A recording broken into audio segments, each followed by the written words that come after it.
Mga Lods, meron pong i-share po sa inyo na talagang kailangan po natin, no, maging aware po sa ating lahat na sana ay wag na po natin tong gawin. Isang big content creator po na meron po siyang 435,000 followers na muntik na pong nawala ang kanyang account. Pagkatapos daw po niyang mag-upload po ng isang content na bawal pala talaga, no, ay na-disabled na yung kanyang account. Buti nila ay nagawan po nila ng paraan na makiusap po kay Mets na maibalik po yung kanyang account. Ang ginawa po niya, mga Lodi ko, ay nag-upload po siya ng content po na ito po ay regarding po sa mga stars or yung mga nagpapatala, no. Ginawan po niya ng video po ito, tapos nakalagay po doon yung mga stars, yung mga tapos yung mga pangalan ng mga nagbigay, no. Ito, mga Lodi ko, bawal na bawal po pala talaga. Ang sabi pa niya sa kanyang video ay talaga namang nag-upload siya ng mga ganitong mga contents na bilang pasasalamat po sa kanyang mga star sender. Bawal pala talaga ang mag-post po ng about po sa mga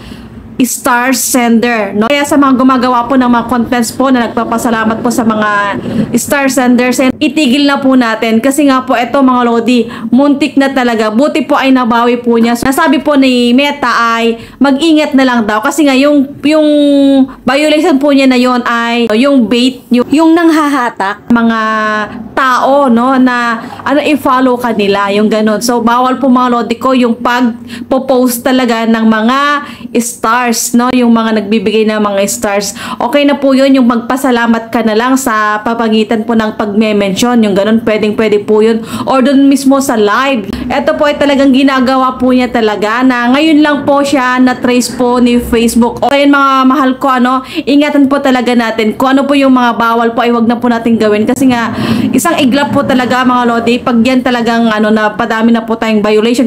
Kaya, mga Lodi, at wag na po natin gawin po yung mga violations po na alam po nating mga bawal. Pakishare po ang video na to nang sa ganun po ay ma-aware po yung iba pong mga gumagawa po niyan at tumigil na po sa mga sa gusto pong maggawa din po ng ganitong mga contents ay talagang wag na po nilang tangkain kasi nga pag sila po ay na-trace po, naku po, isang iglap talaga, disabled po or deletion na po ang pwede pong mangyari po sa ating mga accounts.